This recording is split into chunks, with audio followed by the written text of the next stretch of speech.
El domingo 30 de julio, más de 8 millones de venezolanos, mucho más de 8 millones de venezolanos, fueron a votar, acudieron a las urnas para votar por la paz, por la justicia, por el cese de la violencia.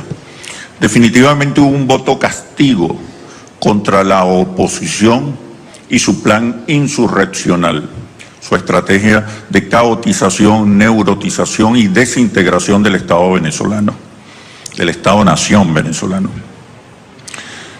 También un voto de identidad social, de conciencia política, que es muy, muy importante destacar y forma parte del proceso de madurez, de maduración social y política que ha vivido la sociedad venezolana en los últimos 20 años, fundamentalmente en los sectores populares. Un voto de identidad. La oposición puso a los pobres a decidir entre la muerte y la constituyente. Y la elección es muy fácil.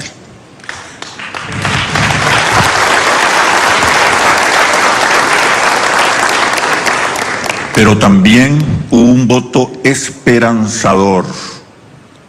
Este proceso electoral generó y está generando fuertes expectativas con relación a los temas económicos, fuertes expectativas por la demanda de orden, respuestas y soluciones.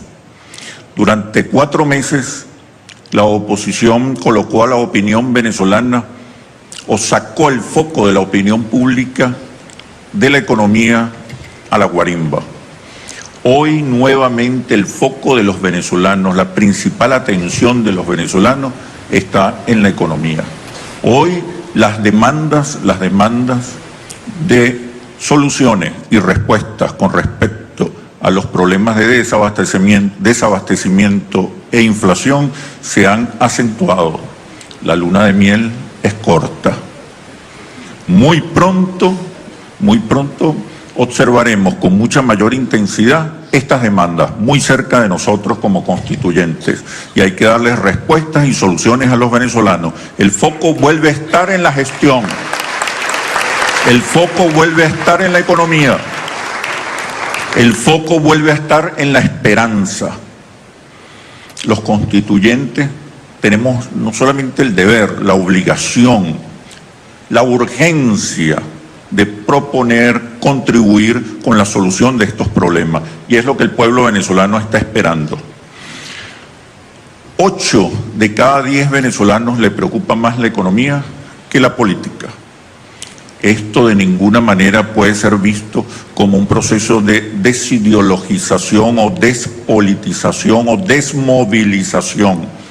Este es un pueblo que ha aprendido a ejercer no solamente su visibilidad, sino su protagonismo en la conducción de los temas fundamentales de la nación.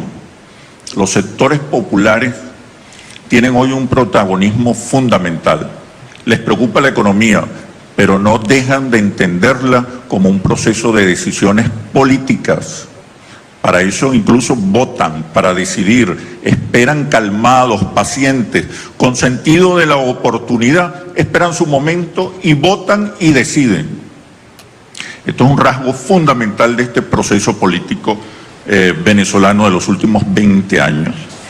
Sobre el tema económico hay consensos fundamentales. Estamos hablando entre 70 y 80% de los venezolanos, la mayoría de los venezolanos, que respaldan una economía mixta, con diversas formas de propiedad: la propiedad del Estado, la propiedad privada o la empresa privada, la empresa del Estado, las empresas sociales y comunales. La mayoría respalda un modelo de economía mixta. La mayoría respalda el papel conductor del Estado. La mayoría cree que es el Estado quien debe establecer las reglas económicas. La mayoría cree que es el Estado quien debe conducir la economía. Pero la crisis económica también ha hecho que los venezolanos vuelvan su mirada al sector privado como un actor fundamental en la solución de los problemas económicos. Hay una revalorización del sector privado. que tenemos que asumir los empresarios, asumir con mucha responsabilidad. No tengo dudas que ha emergido, en los últimos 20 años, ha emergido un empresariado más consciente, un empresariado humanista, comprometido con las banderas de la justicia social, de la redistribución del ingreso, de la igualdad. Creo que en los últimos 20 años, como resultado de este intenso, vigoroso proceso político, así como ha surgido un pueblo más consciente, más politizado, dueño de su destino, también ha surgido un empresariado humanista, responsable y comprometido socialmente.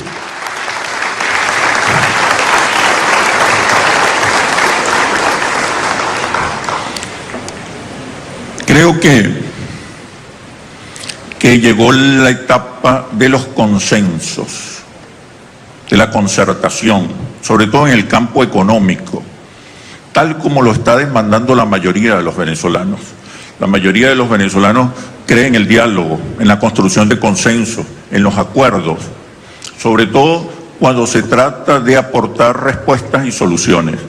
Es la etapa de los consensos, es la etapa de la gestión y de los consensos que hay que construir desde los distintos espacios. La Asamblea Nacional Constituyente tiene que abrirse al país, escuchar todas las voces y concertar con los diversos poderes públicos el nuevo modelo económico productivo post-petrolero y diversificado. Eso es un reto fundamental. Tiene que contribuir en el diseño de políticas económicas para superar la crisis, para superar los problemas de desabastecimiento e inflación que hoy golpean duramente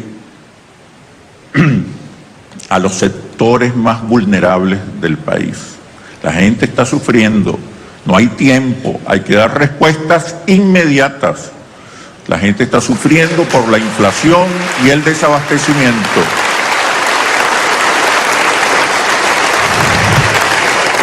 Es una extraordinaria oportunidad, en la que nos toca participar.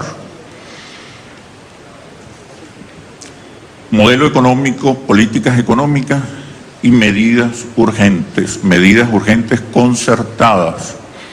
El rol del Estado es indiscutible. Las economías más exitosas en la actualidad han tenido una notable, contundente participación del Estado. El Estado es el responsable de diseñar la política económica, de construir los consensos y de gobernar con las leyes económicas. Gobernar con el capital, no a favor del capital o contra el capital, sino con el capital. Gobernar con el mercado. Ninguna economía ha sido exitosa gobernando, gestionando contra el mercado y, por supuesto, ni para el mercado. Y yo creo que esas son definiciones fundamentales. Y sobre todo definir muy claramente el rol de la empresa privada, que es un rol fundamental para el desarrollo de las fuerzas productivas, para el impulso de las capacidades productivas, para el desarrollo de una economía más sana, pujante, que convierta a Venezuela en un país potencia. Hay que revisar los controles. Los controles poco han servido porque pareciera que no controlan nada. El exceso de controles.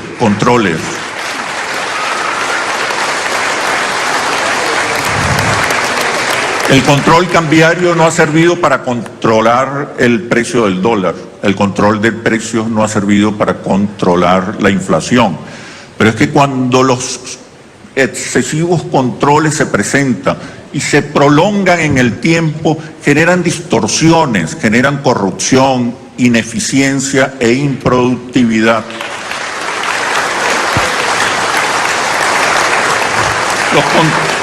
Los controles en su momento pudieron ser necesarios y acertados, pero prolongar los controles más allá de un periodo prudencial puede ser un boomerang y puede ser peor el remedio que la enfermedad.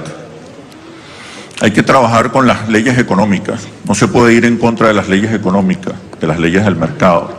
Hay que gobernar. Varias veces escuché al comandante Chávez diciendo que había que utilizar las herramientas del capital, del capitalismo, para construir una sociedad socialista o una sociedad con mayor nivel de bienestar, con la mayor suma de felicidad posible. Yo estoy convencido también que es un proceso de cambio, de transición al socialismo o a una sociedad más justa e igualitaria, necesita de la participación del emprendimiento, de la creatividad, de la producción, de las fuerzas productivas. Y ahí está el papel del Estado para regular, conducir, vigilar que no se cometan los excesos que provoca el afán de lucro desmedido y la ambición del ser humano. Ahí está un rol fundamental del Estado.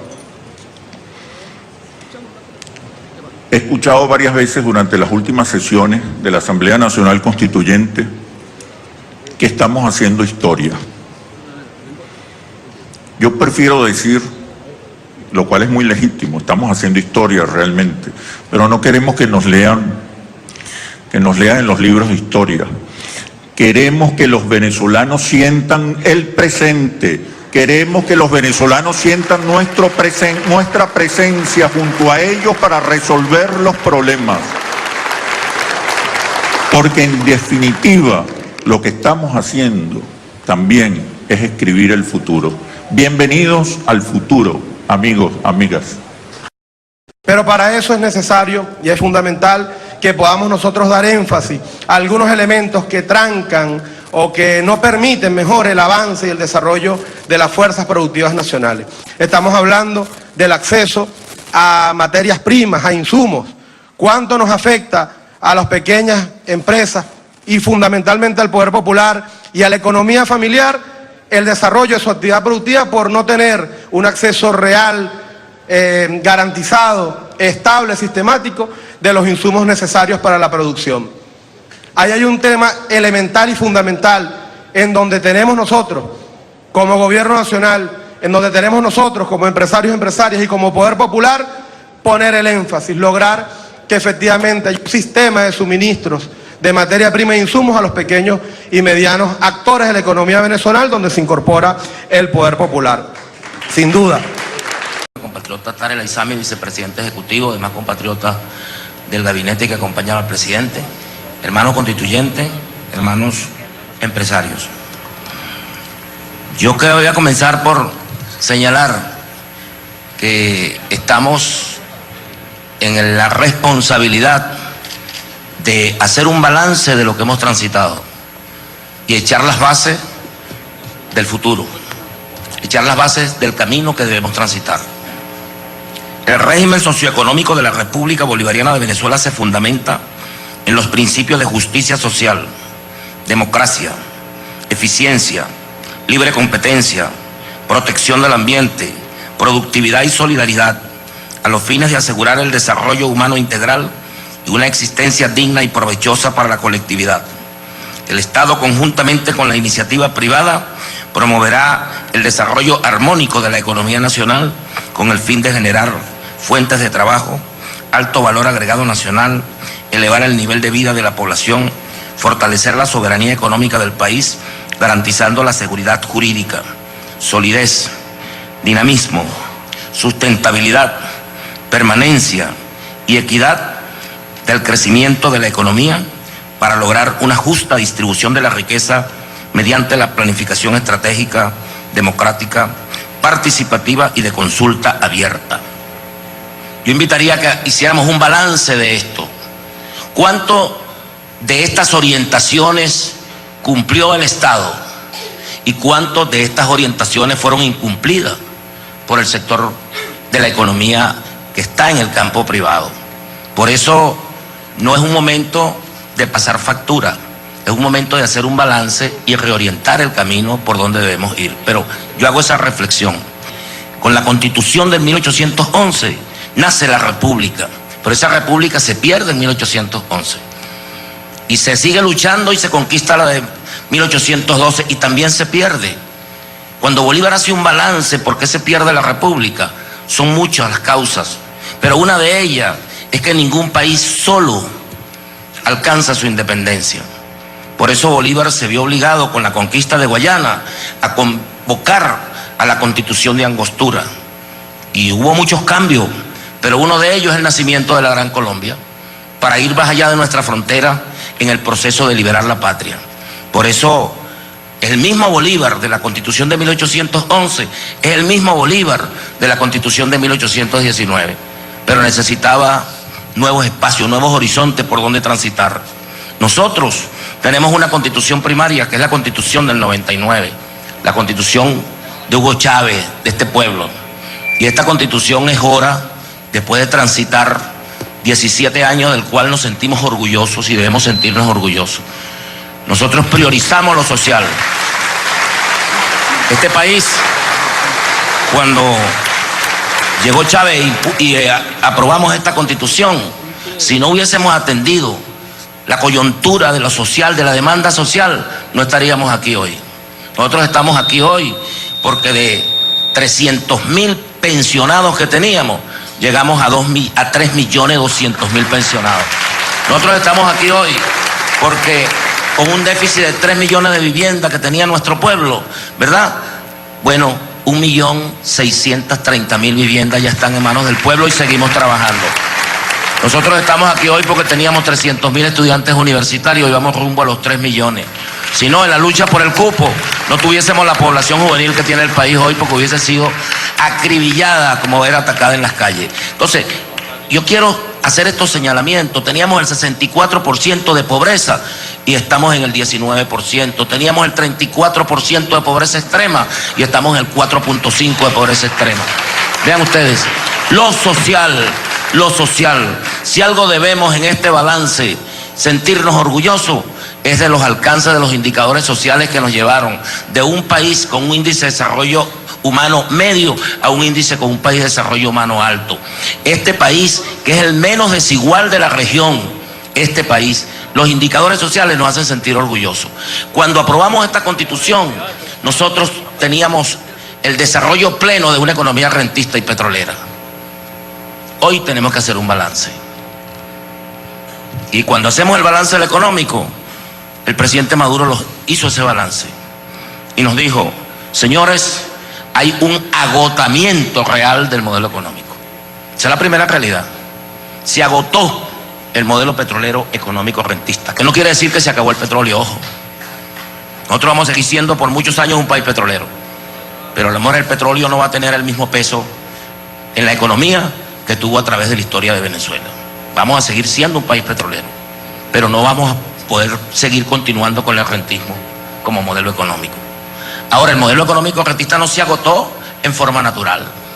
Se agotó en un momento histórico que el país es víctima de una ofensiva imperialista y oligárquica en la cual, ¿verdad?, se ha utilizado la guerra económica como un instrumento de lucha política, en el marco de una guerra asimétrica de cuarta generación, donde no le disparan al presidente Maduro directamente, donde todos los disparos son hacia el pueblo más pobre, para que este pueblo, víctima del impacto de la guerra económica, reaccione contra el gobierno revolucionario y dé al traste con el proceso de la revolución. El pueblo es que está recibiendo todo el impacto. Por eso, mis hermanos constituyentes, no estamos empezando en cero. El presidente Maduro señaló el camino cuando convocó en su vocación de diálogo y su vocación de paz, porque es el presidente del diálogo, el presidente de la paz. El año pasado convocó a todo el empresariado. Yo mismo me encargué porque me dio esa tarea de convocarlo y de invitarlo. Convocó a la oposición venezolana y allí estaban hasta último momento sus puestos. Lo saben ustedes, los que formaron parte del Consejo Nacional de Economía. Y un día el presidente, en el Teresa Carreño, creó el Consejo Nacional de Economía. Y son testigos que discutimos, propusimos y todo le llegaba al presidente. Y el presidente nos visitó muchas veces para que juntos, en el marco del concepto del papel del Estado en la economía y en el marco de una economía mixta, nosotros pudiéramos participar en la construcción del modelo. Y el presidente dio líneas. La creación del Consejo Nacional de Economía fue una de ellas. Yo quiero decir a esta constituyente, yo propondría a mis hermanos constituyentes que respaldemos al Consejo Nacional de Economía y que fortalezcamos la existencia del Consejo Nacional de Economía como instrumento para lo que vayamos a hacer en materia económica. Y luego el presidente no nos convocó y nos dijo así, vea qué hacen. No, el presidente nos dio un instrumento que es la Agenda Económica Bolivariana, que reivindico hoy, la Agenda Económica Bolivariana. La Agenda Económica Bolivariana contiene 15 motores de la economía. Cada motor debe trabajar en las cadenas productivas para lograr la producción de rubros de manera soberana. El Plan 50 es que el presidente Maduro ha diseñado que si nosotros somos capaces de producir de manera soberana 50 rubros, esa es la tarea que tenemos. Porque aquí, para enfrentar lo que tengamos que enfrentar, el primer instrumento que tenemos es la producción. Y eso implica saltar de una economía rentista a una economía productiva. Pero que esta es una economía dependiente, monoproductora, dependiendo de un solo producto que está afectado. No es así nada más. Cuando nosotros hablamos del agotamiento del modelo económico y hablamos de una guerra económica, nosotros estamos hablando del agotamiento de los precios del petróleo. No es lo mismo un petróleo a $100 el barril que a $20. Nosotros estamos hablando del decreto del presidente Obama, que mucha gente no lo ve. Estamos hablando del decreto del presidente Obama, donde si el presidente Maduro hace un esfuerzo y tenemos 10 barcos cargados en Puerto Cabello de azúcar cruda y hace un esfuerzo por los dólares y teniendo los dólares, no teniendo los dólares y teniendo los barcos, no tenemos el azúcar, porque no hay cómo pagarlo por el bloqueo. Y nuestro pueblo en las colas sufriendo. La esperanza se construye con la verdad, la esperanza no se puede construir con la manipulación. Mientras manipulen y le hagan ver al pueblo a través de todos los medios y la guerra mediática que Maduro es el responsable, Maduro ha hecho el esfuerzo y aquí están los dólares y aquí están los barcos. Pero ahí están los imperialistas y están sus lacayos en Venezuela que deben tener la responsabilidad del sacrificio que está pasando nuestro pueblo. Y le corresponde a la Asamblea Constituyente en cada municipio jugar el papel político de clarificar a nuestro pueblo para que nuestro pueblo no sea manipulado. Nosotros en el marco hay un cerco financiero. El presidente hizo un esfuerzo por tener 18 millones de cajas para que a cada quien le llegara la caja y bajara el nivel a cada 20 días. Y buscó los dólares y las pagó. Para pagarla fue una tragedia. ¿Cómo pagarla? Por el bloqueo financiero. Y después que logramos pagarla, triangulando con países amigos, nos meten un bloqueo naviero. Aquí están los 600 contenedores, pero no se lo pueden llevar en un solo viaje. Se lo van a llevar de 100 en 100, cuando les dé la gana al imperialismo.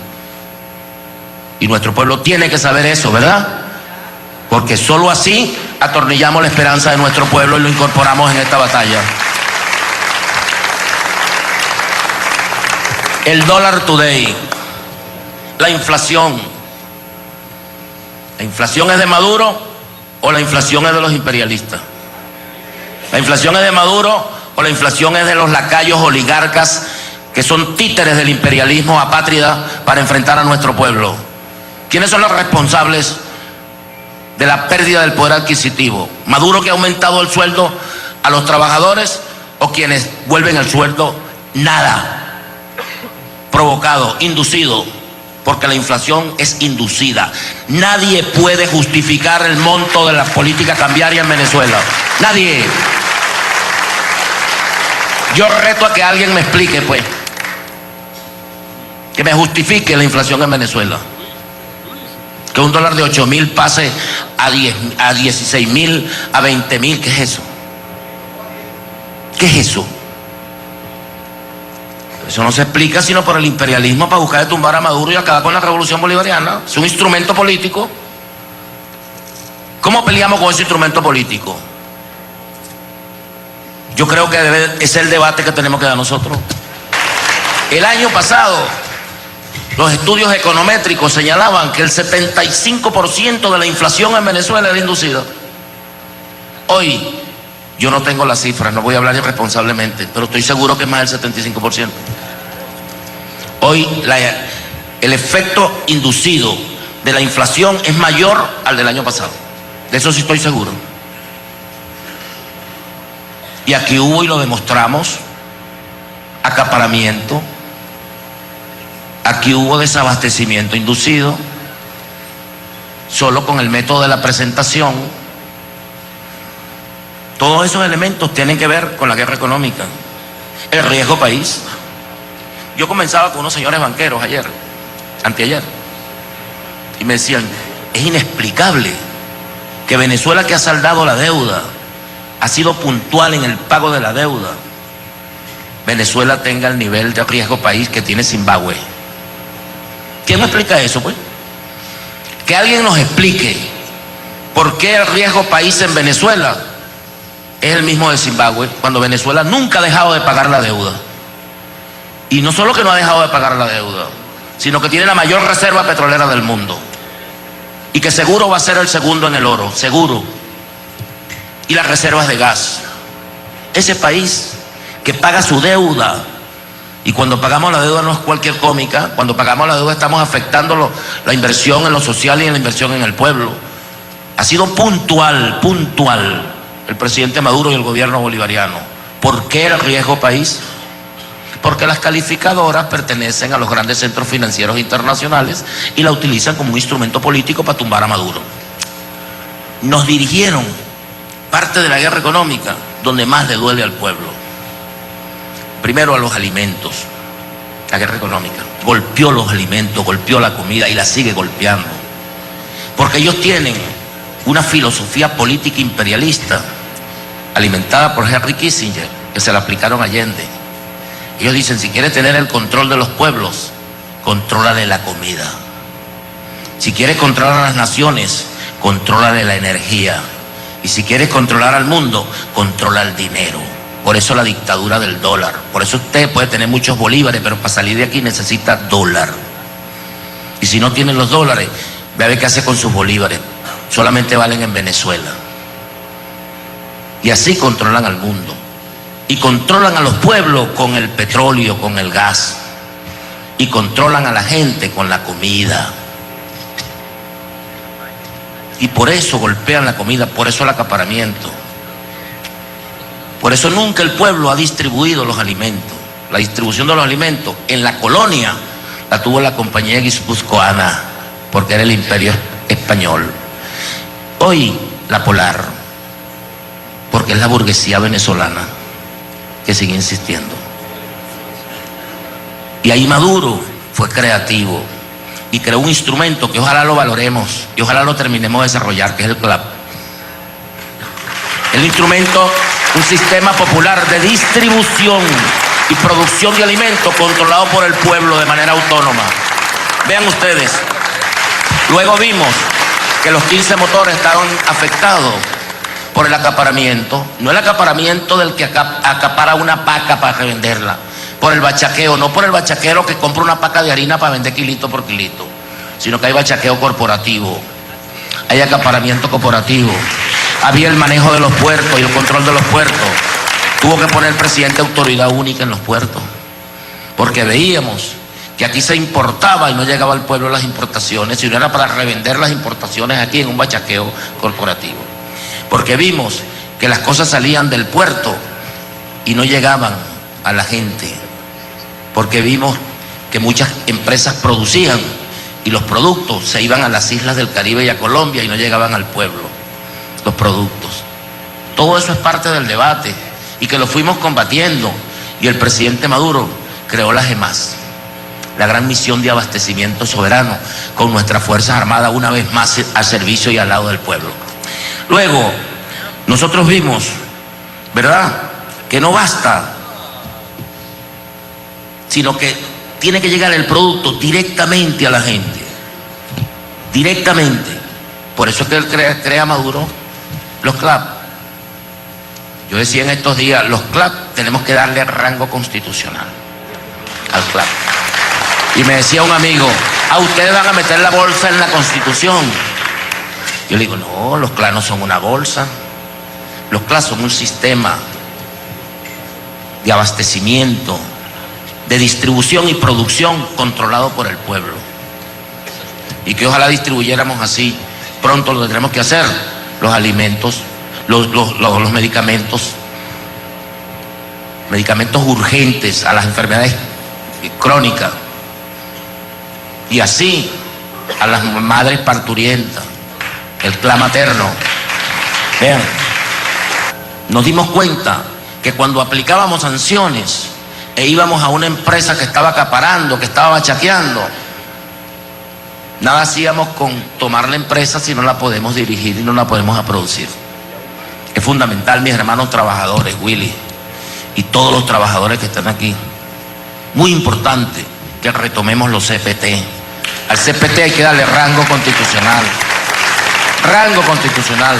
Si a mí me ponen a escoger hoy entre un sindicato y un CPT y tengo que escoger uno de los dos, yo me quedo con el CPT, porque lo prioritario es lo económico. Y los CPT es para que de verdad la clase obrera juegue su papel fundamental en la economía. No solamente que sepa cuánto debe ganar, que tiene necesidad de mejorar sus condiciones de trabajo, pero tenemos que conocer los procesos productivos, cuáles son los insumos, de dónde vienen, cuánto se gasta, cuál es la estructura de costo, porque si nos toca manejar esa empresa, tenemos que estar en capacidad de manejar la empresa y no ser un simple funcionario trabajador que cumple un horario. Tenemos que saber cómo se distribuye, dónde se distribuye, cómo eso le llega, cuál es la estructura de costo. Los consejos productivos de trabajadores tienen que tener rango constitucional. Hoy tenemos la Asamblea Nacional Constituyente. La Asamblea Nacional Constituyente debe crear un modelo económico productivo, ¿verdad? Pero además, ese modelo económico productivo, el presidente lo ha llamado que ser productivo en una era post-petrolera, en una era post-rentista. Y el rentismo no solo es económico. Lo grave del rentismo es que es una cultura. Una cultura. Fíjense que yo les pongo un solo ejemplo. Cerrando el año pasado en diciembre, cuando estábamos cerrando el Consejo Económico, nos vino una escasez de harina para las hallacas, porque era diciembre. Atacaron y golpearon la hallaca. Golpearon la hallaca. Pero había más maíz amarillo que maíz blanco. Más maíz amarillo que maíz blanco. Y la gente sentía una escasez porque no había maíz blanco. Yo le dije, yo nunca he visto una hallaca blanca. ¿Por qué no hacemos la hallaca con maíz amarillo? La gente compra maíz blanco y compra onoto para pintarla más. Y no hace la hallaca con el maíz amarillo. Es un problema económico, un problema cultural. Nosotros no somos un gobierno. No. Nosotros somos una revolución. Y tenemos un proyecto de país que es de largo aliento, que es de largo alcance, que no es un proyecto para un periodo presidencial. Y todo lo que hagamos tenemos que hacerlo en el marco de ese modelo. Chávez no solamente nos devolvió la patria, sino que nos dio un modelo y nos dio un proyecto, nos dijo hacia el socialismo. Que el socialismo no es para que cojan miedo, el socialismo es igualdad, solidaridad, justicia social y amor al prójimo. Eso es socialismo. Los valores, lo que determina las relaciones sociales en una sociedad son los valores de la gente. Ningún ser humano vive solo, aislado, vive en comunidad. Y la manera de comunicarse con los demás y de relacionarse lo determinan sus valores. No es lo mismo si yo soy individualista que si pienso en la igualdad. No es lo mismo si yo soy individualista que si pienso en la solidaridad. No es lo mismo si yo soy un consumista, si soy un creador, un creativo, un productivo. Son los valores los que determinan la sociedad. Por eso las revoluciones son revoluciones culturales. Toda revolución es una revolución cultural. Y esta no, también es. Vean ustedes, en el marco del plan de la patria que nos dejó Chávez, nosotros tenemos que crear un modelo productivo, ¿verdad? En el marco de la independencia, que debemos preservarla como la primera objetivo histórico. Lo primero es que tenemos que ser dueños de nuestra propia riqueza y controlar nuestra propia riqueza. Empresas mixtas, si yo la quiero, discutíamos allá en la refinería en Puerto La Cruz y defendemos las empresas mixtas. Es más, nos convienen las empresas mixtas. Pero esa empresa debe tener una mayoría accionaria que la tenga el país, el control. Y vamos con quien sea y vamos mixtos. ser dueño de nuestra riqueza e independencia. La construcción del socialismo. La gente se asusta. Eliminan la propiedad, me van a quitar. No, el socialismo es que podamos satisfacer las necesidades materiales de nuestro pueblo. Eso debe ser lo primero. Toda producción debe pensar en la necesidad de la gente y no en mi enriquecerme. Esa es la diferencia entre un empresario patriota, nacionalista, que ame la patria, que ame a su país, y un empresario que no le importa la patria y hasta tiene que venderla, la vende, y si tiene que entregarla, la entrega. Luego tenemos la construcción de la Venezuela potencia. Todas las potencialidades que tenemos, vamos a transformarla, pues. Vamos a transformar toda nuestra materia prima en un producto elaborado, nosotros mismos. Y finalmente, la preservación del planeta. Y vamos a producir para un mundo, mantener un mundo pluripolar, un mundo multicéntrico. No es lo mismo que depender de un solo eje, ¿no? Nosotros hoy, si estuviésemos en situación normal, nos podríamos dedicar solo a construir el modelo económico. Pero nosotros tenemos un problema coyuntural que es la guerra económica. Entonces son dos líneas de trabajo, dos.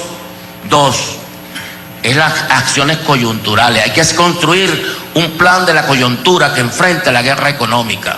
Y eso tiene que ver con defender el poder adquisitivo de la gente, tiene que ver con enfrentar el dólar, tiene que ver con enfrentar el dólar today, tiene que ver con enfrentar el bloqueo, tiene que ver con fortalecer las relaciones bilaterales con otros países. Eso tiene que ver, ¿verdad?, con el riesgo país, clarificarlo en la instancia internacional, un gran debate que tenemos que dar.